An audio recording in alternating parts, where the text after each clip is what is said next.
welcome back to Ascending with Ashley. I'm Ashley. Sorry, I totally forgot about the Spirit Animal Project. I'm crafting and all over the place. So anyway, hi, welcome back for Spirit Animal meanings and messages. Let me upload that. Where is the top to my blue stick? Ugh, whatever. Anyway, today we have Bee Spirit. Sweet results await. Tiny Human just went outside, so I'm going to try and get this done quick before we get interrupted. So far, not so good. Okay, here we go.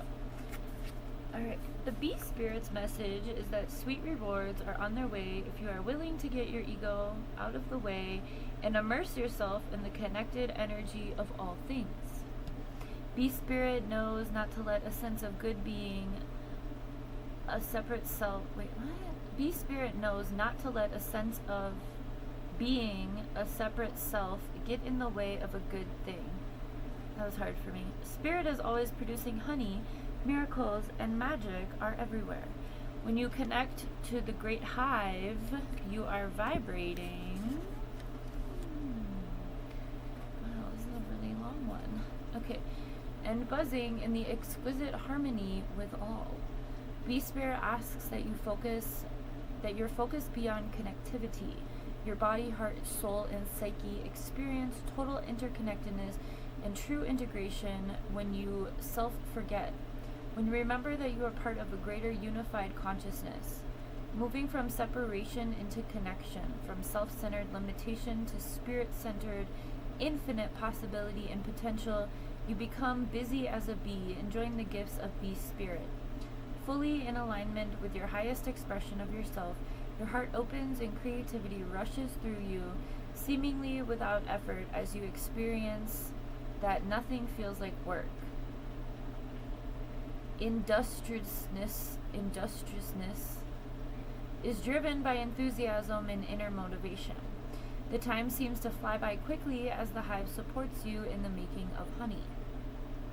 Do you feel the presence of your helpers in the hidden realms adding their energy to your creations? Magical results are taking form and will be sweeter than you expect. Bee Spirit wants you to remember that your part in the divine partnership with the consciousness universe is being rewarded even if you can't see it yet. And ask that you share your good fortune as there is plenty of honey for all. That's a metaphor. I'm not talking about honey. Be a part of the larger whole and force that brings forth all of this sweet delight. The protection message. When the Bee Spirit comes as your protector, she asks you to be very honest with yourself. Do you want to taste the sweet honey others have been making, but you believe is unattainable for you? Do you wonder how others end up with so much magical honey when you seem to have none? Have you bought into the illusion of separation and become convinced that you can't have what others in the hive enjoy? Do you separate from the hive to do it all on your own or to hoard what honey you have, unwilling to trust that there is plenty of support and plenty of sweetness to go around? If you have been overworking and overdoing and you have not given yourself any time to... I'm going to use the corner of the card to turn the page. Let's see if I can do it. I did it. Okay. Enjoy the sweetness of your life. Bee Spirit is telling you to stop and recharge. Perhaps you are afraid that if you don't get something done, it just won't get done. However, when busy bees need to take a break, and when they do, the honey still gets made. So remind yourself that sweetness is everywhere and available to you always when you need it. Thank you for persevering through that with me. Have a great day.